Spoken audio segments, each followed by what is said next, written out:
Hello အားလုံးပဲမင်္ဂလာပါမင်္ဂလာအပေါင်းနဲ့ခါညောင်းပါစေလို့ကျွန်တော်ဒုတိပေါ်သော channel ရနေပြီးတော့မှချစ်ပရိသတ်ကြီးချစ်မိတ်ဆွေတို့လူချင်းတို့အပေါင်းကိုဥစွာဂါရဝနှုတ်ခွန်းဆက်တာပါတယ်ကျွန်တော်ရဲ့ဒီ channel နဲ့ပတ်သက်ပြီးတော့မှကျွန်တော်ရဲ့ပရိသတ်တွေရှိတဲ့ပရိသတ်တွေနဲ့ပရိသတ်တွေကနေပြီးတော့မှကျွန်တော်ကိုဟောတော့ဒီအတက်နိုင်ဆုံးတော့တွက်ခွန်းလေးတွေချပြပေးပါအောင်လို့ပြောတဲ့အတွက်ကြောင့်မလို့ကျွန်တော် live stream ကျွန်တော် live လွှင့်လို့မရတော့ဘူးမလွှင့်လို့မရတော့အတွက်ကြောင့်မလို့ကျွန်တော် video file ကိုအရင်ရိုက်ပြီးတော့မှ video file ကိုကျွန်တော်ရဲ့ channel မှာတင်ပြရပါတယ်ဒါနဲ့ပတ်သက်ပြီးတော့မှရခင်ကကျွန်တော်ည10:00နာရီဆိုလို့ရှိရင် live stream လွှင့်ပြီးတော့မှနေ့လယ်အတွက်ကိုကျွန်တော်တင်ဆက်ပေးပါတယ်ညနေအတွက်မရှိဘူးအခုကတော့ကျွန်တော်တို့ဘောနော်တယောက်နဲ့တောက်တုံးနဲ့တူယုံကြည်မှုအစဉ်ပြောင်းဆိုပြီးတော့မှကျွန်တော်နေ့လေတွက်ခွင့်အတွက်ကောညနေအတွက်ကောကျွန်တော်ချစ်ပရိသတ်ကြီးအားလုံးသိရှိနိုင်ဖို့အတွက်ကိုကျွန်တော်မျှဝေပေးနေတယ်ဆိုတော့ချစ်ပရိသတ်ကြီးတို့အားလုံးသိရှိပြီးဖြစ်ပါလိမ့်မယ်အတတ်နိုင်ဆုံးကျွန်တော်တို့ကဟင်စားလဲပေးတယ်ကွန်ချက်လဲပေးတယ်ဆိုတဲ့သဘောမျိုးနဲ့ကျွန်တော်တို့ဗီဒီယိုဖိုင်ကိုမျှဝေပေးခြင်းဖြစ်ပါတယ်အခုလဲကျွန်တော်တို့မနေ့ပြန်နေ့လေနောက်ဆုံးပိတ်အိတ်နဲ့တည်နိုင်မှုအတွက်ကိုကျွန်တော်တို့အထောက်အကူဖြစ်ပါစေလို့ရည်ရွယ်ပြီးတော့မှကျွန်တော်တွက်ခွင်လေးနှစ်ခွင်ပဲကျွန်တော်ပြပေးမယ်ဒါနဲ့ပတ်သက်ပြီးအထောက်အကူဖြစ်နိုင်ပါစေပြီးလို့ရှိရင်နောက်နှစ်ခွင်ကတော့ဘိုးသူတို့အနေနဲ့ကျွန်တော်တင်ဆက်ပေးမယ်အားလုံးတော့ချစ်ပရိသတ်များကျွန်တော် subscribe လုပ်ခြင်းအားဖြင့်အကျိုးမရောက်စေဖို့အတွက်ကိုကျွန်တော်အကျိုးမရောက်အောင်တို့ထပ်ပို့ပြီးတော့မှစူးစမ်းပေးထားပါတယ်ဆိုတာလေးကိုအတိအသဖြူရင်းနဲ့ကျွန်တော်ရဲ့တွက်ခွင်လေးကိုလေ့လာကြည့်ကြရအောင်အားလုံးပဲ let's go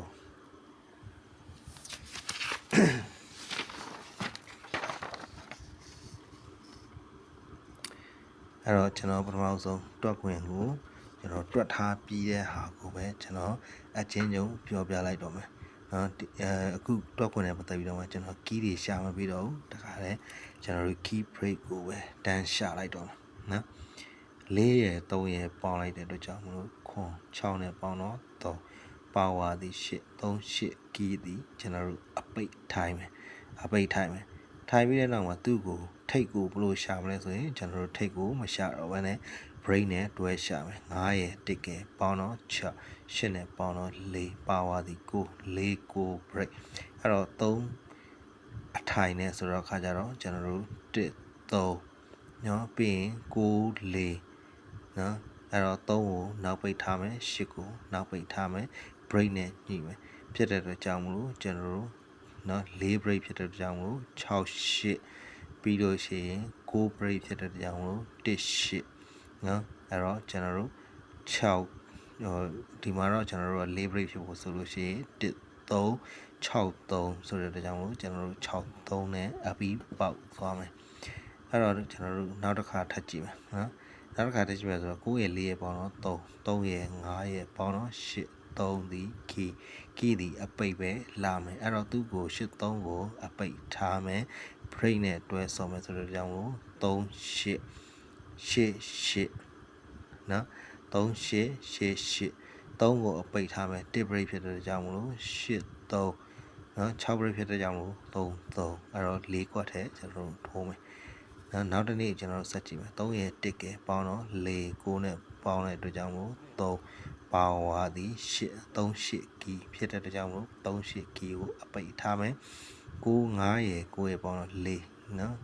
6နဲ့ပေါင်းတော့3ညပါဝါသည်5 3ည5 break ဖြစ်တဲ့အတွက်ကြောင့်မို့3အပိတ်ထားပြီးတော့မှကျွန်တော်တို့ခွန်3 2 3နော်ပြီးလို့ရှိရင်ကျွန်တော်တို့8ကိုအပိတ်ထားပြီးတော့မှ3ည break 2 8 5 break ဆိုတဲ့ကြောင့်မို့ခွန်8နော်အဲ့တော့ကျွန်တော်တို့4ကွက်ပဲထိုးမယ်ဒီမှာလဲ8ကဲခွန်ရဲ့ပေါင်းတော့9 3နဲ့ပေါင်းတော့8ပါဝါသည်3 8 3သည်ကျွန်တော်တို့ကီ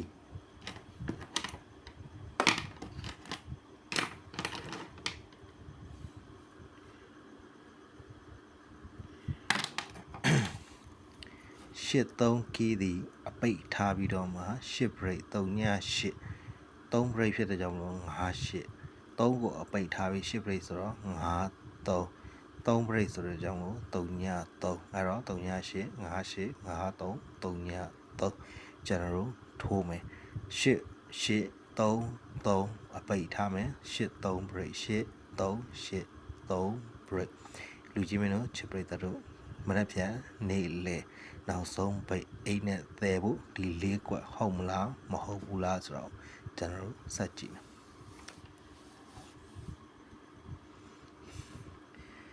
တကယ်9ရဲ့ပေါင်းတော့30 8နဲ့ပေါင်းတော့8 3ဒီခီအပိတ်လာမယ်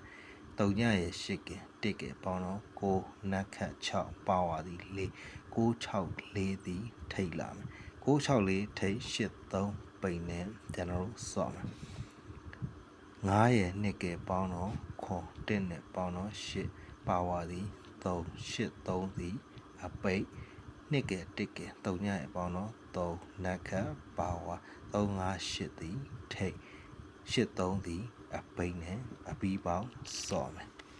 အဲ့အတွက်ကြောင့်လို့3ညရဲ့ခွန်ရဲ့6ကပေါင်းတော့3ပါဝါဒီ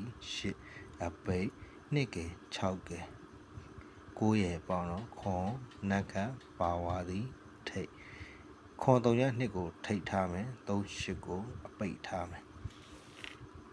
နှစ်3ည1ဒီ3ပါဝါဒီ8 38ကိုပိတ်ထားမယ်8က1ကပေါင်းတော့3ညခွန်5ကိုအပိတ်ထားမယ်3အဲ့တော့3ည3 3ည8ခွန်3ခွန်8 5 3 5 8ဒီကျွန်တော်တို့3ည3 3ည8အဲ့တော့စောစောအကွက်တွေနဲ့တူသလား3ည8 3ည3နော်5 3 5 8 5 3 5 8တူတဲ့အတွက်ကြောင့်မလို့ကျွန်တော်တို့ဒီနှစ်ကွက်ထဲနဲ့ဒီကျွန်တော်တို့ဒီအကွက်တွေနဲ့ပဲကျွန်တော်တို့ရက်ပြန်နောက်ဆုံးပိတ်အိတ်နဲ့တဲ့ယူနိုင်ကြပါစေဒါနဲ့ပတ်သက်ပြီးကျွန်တော် screenshot ပေးရိုက်မယ်ပထမတစ်ကွက်နဲ့ပတ်သက်ပြီးတော့မှဒါလေးကိုဓာတ်ပုံပေးရိုက်မယ်1 2 3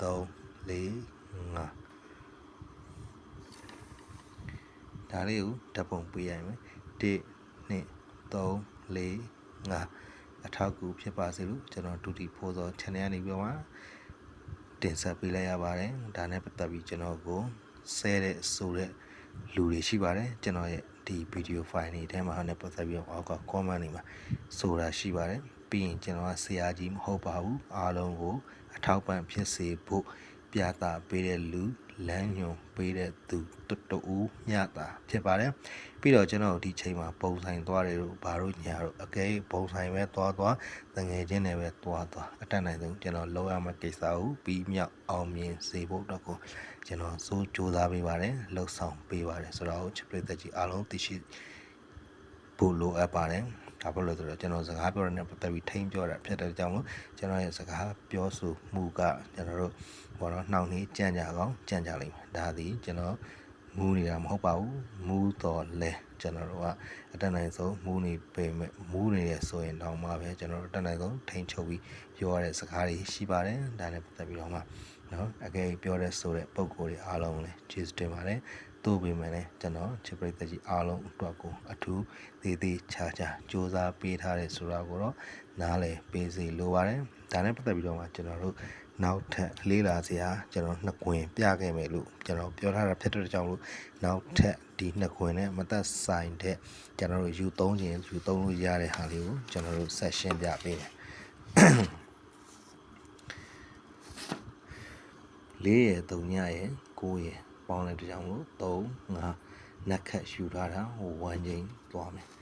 6ရဲ့ခွန်ရဲ့3ညရဲ့ပေါင်းရင်3နက်ခတ်ပြီး5 1ချိန်သွားမယ်9ရဲ့9ရဲ့2ရဲ့ပေါင်းလို့ရှိရင်6နက်ခတ်ပြီး9 1ချိန်သွားမယ်1ရဲ့9ရဲ့3ရဲ့ပေါင်းရင်3နက်ခတ်ပြီး5 3 5ဒီ1ချိန်သွားမယ်9ရဲ့2ရဲ့4ရဲ့ပေါင်းရင်ကျွန်တော်တို့1နက်ခတ်သည်8 1ချိန်သွားမယ်3ညရဲ့ခွန်ရဲ့1ကပေါင်းတော့8 1နက်ခတ်သည်1ချိန်သွားမယ်ဖြစ်တဲ့အတွက်ကြောင့်ကျွန်တော်တို့နော်2က3ညရဲ့ခွန်ရဲ့ပေါင်းရင်9နက်ခတ်သည်6 9 6သည်ကျွန်တော်တို့ဒီကိုလာမယ်အဲ့တော့ကျွန်တော်ရဲ့အပင်အားဖြင့်1ပင်2ပင်3ပင်4ပင်5ပင်6ပ ပင်9ပင်မြောက်ဖြစ်တဲ့ကြောင့်မလို့ယုံမယ်ကြည်မယ်ဆက်လက်ပြီးတော့မှယူ3ခြင်းနဲ့ဆိုရင်ချစ်ပရိသတ်ကြီးတို့ချစ်မိတ်ဆွေတို့ယူ3လို့ရပါတယ်ဆိုတဲ့အကြောင်းလေးကိုကျွန်တော်ဘူဒရာအနေနဲ့ကျွန်တော်ချပြပေးပါတယ်စောစောက2ခွင်ထဲမှာတော့96မပါဘူးသို့ပေမဲ့ချစ်ပရိသတ်ကြီးတို့က96ကိုစိတ်မချဘူးဆိုရင်တော့ယူ3မှာဒါဒီကျွန်တော်တက်ကျွန်တော်ထပ်ပြီးတော့မှတင်ဆက်ပေးခြင်းဖြစ်ပါတယ်ဒါနဲ့ပတ်သက်ပြီးတော့နောက်ထပ်ဘူဒရာတစ်ခုကျွန်တော်ထပ်ပြောပေးပါမယ်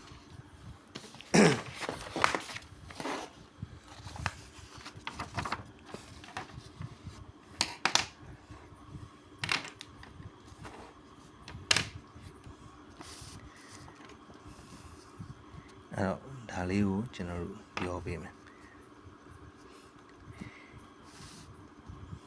ဒါဒီပြီးခဲ့တဲ့အပတ်ကတနင်္လာအင်းကဗုဒ္ဓဂျာတာရီတောက်ကြတနင်္လာအင်းကဗုဒ္ဓဂျာတာရီတောက်ကြတပိုင်းနဲ့တပိုင်းကြားကိုကျွန်တော်အနီရောင်လေးတွေနဲ့ပိုင်းထားတယ်တနင်္လာအင်းကဗုဒ္ဓဂျာတာရီတောက်ကြတနင်္လာအင်းကဗုဒ္ဓဂျာတာရီတောက်ကြတနင်္လာအင်းကဗုဒ္ဓဂျာတာရီတောက်ကြတနင်္လာအင်းကဗုဒ္ဓဂျာတာရီတောက်ကြဆိုတဲ့အတွက်ကြောင့်မလို့ကျွန်တော်တို့ဒီကိုဆက်သွားမယ်နော်ဒီအပိုင်းလေးကနေ3516 3516ကနေဆက်ပြီးတော့မှတနင်္လာအင်္ဂါဗုဒ္ဓဂျာတာရီပေါက်ကြကျွန်တော်ဆက်တွက်ပေးမယ်ဟုတ်ပြီနော်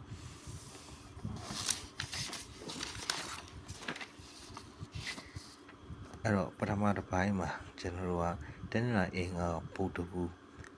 ဘူးရဲ့ကျွန်တော်တို့ညနေထိတ်စီးနဲ့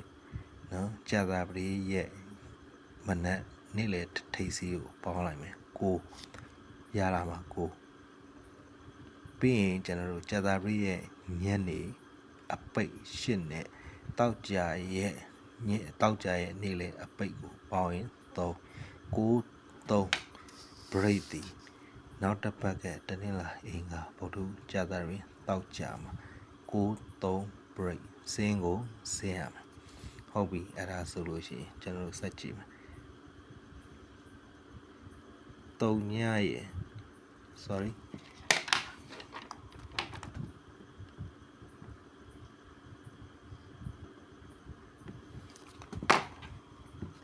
တုံညရဲ့တွားတဲ့အတွက်ကြောင့်မလို့ကျွန်တော်တို့တုံည2က6ကပေါင်းတဲ့အတွက်ကြောင့်မလို့8 break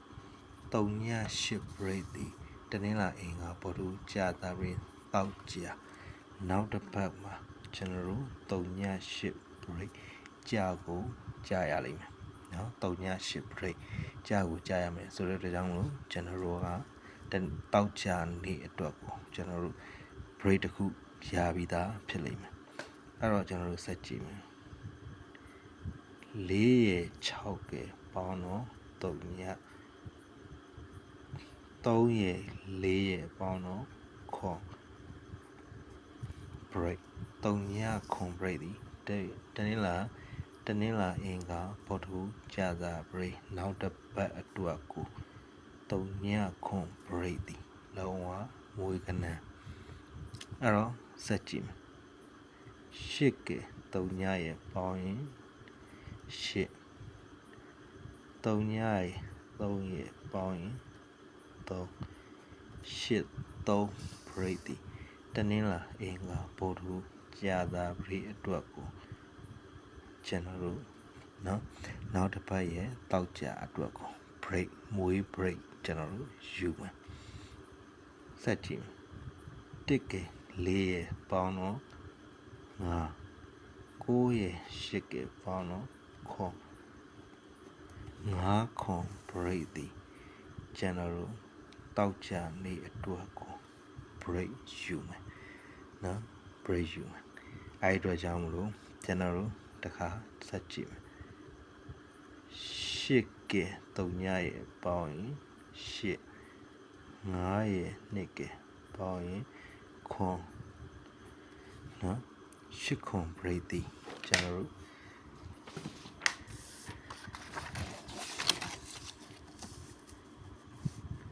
နောက်တစ်ပတ်အတွက်ကို ကျွန်တော်တို့ဒီလိုသွားမယ်နော်နောက်တစ်ပတ်အတွက်ကိုလို့ပြောတဲ့အတွက်ကြောင့်လို့တနင်္လာအင်္ဂါပုဒ်ကြာတာပရိဖြစ်တဲ့အတွက်ကြောင့်မလို့ကျွန်တော်တို့ဒီတစ်ပတ်မှာ8ခွန် break လာရလိမ့်မယ်ဟုတ်ပြီအဲ့ဒါဆိုလို့ရှိရင်ကျွန်တော်ဒီမှာအတူတူပဲเนาะပြထားတယ်ဟုတ်ပြီအဲ့ဒါဆိုရင်ကျွန်တော်တို့ထပ်ကြည့်မယ်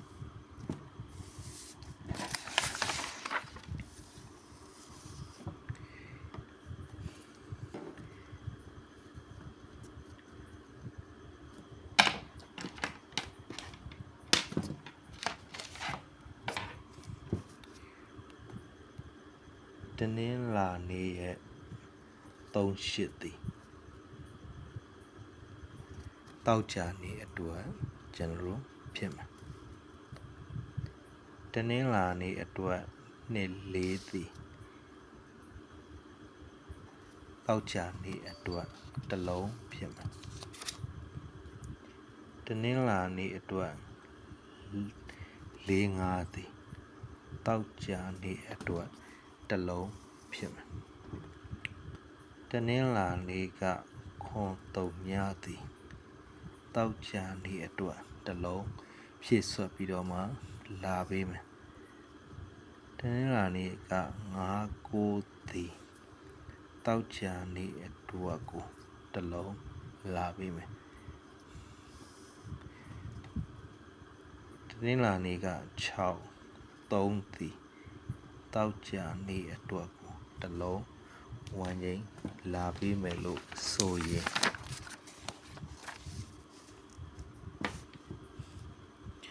တစ်ခွန်သည်ဒီမှာတစ်လုံးလာရလိမ့်မယ်နော်တစ်ခွန်တစ်လုံးလာလိမ့်မယ်အဲ့တော့ဒီမှာဆိုရင်6 3ဝမ်းချင်းနဲ့ကျွန်တော်တို့9ခွန် break ကိုပြည့်စုံအောင်ဖြည့်ဆည်းပေးထားတယ်နော်ပြီးလို့ရှိရင်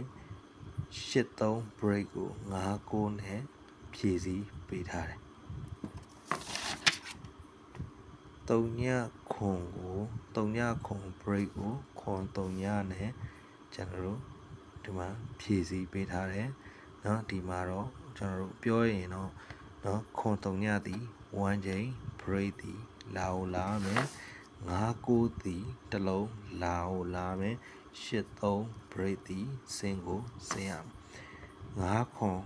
break သည်စင်းကိုဆင်းရမယ်6 3သည်ပါရမယ်အဲ့လိုဆိုရင်ကျွန်တော်တို့8ခွန် break သည်ဒီညနေအတွက်ပါမယ်1ခွန်1ချိန်နဲ့အကယ်1ခွန်သည်မနက်မပါဘူးဆိုရင်တေချာသည်8ခွန် break ဖြစ်ဖို့အတွက်1ခွန်နဲ့တွဲဆော့မယ်ဒါသည်ချစ်ပရိသတ်တို့အတွက်ကိုကျွန်တော်မူလို့ပြောတာပဲဖြစ်ဖြစ်မအားလို့ပြောတာပဲဖြစ်ဖြစ်အခြေယူပြီးပြောတာပဲဖြစ်ဖြစ်ဘလို့ပဲပြောကျွန်တော်ဆရာလို့ဘယ်တော့မှအမည်ခေါ်ထားတာလည်းမဟုတ်ဘူးเนาะအဲ့အတွက်ကြောင့်မလို့ကျွန်တော်ကချစ်ပရိသတ်ကြီးအားလုံးကိုအထောက်အကူပြုပေးနိုင်သောသူတဦးမျှတာဖြစ်ပြီးကျွန်တော်ရဲ့အတွက်နည်းတွေကိုဝေမျှသောသာမန်ပုဂ္ဂိုလ်တယောက်သာဖြစ်ပါတယ်ဆိုတဲ့အကြောင်းလေးအတိပေးနေကျွန်တော်ရဲ့အတွက်ခွင့်နေသည်လူချင်းမျိုးချစ်ပရိသတ်တို့အတွက်ကိုအထောက်ပံ့ကောင်းတစ်ခုဖြစ်နိုင်ပါစေလို့ရည်ရွယ်ပါတယ်အားလုံးကျေးဇူးတင်ပါတယ်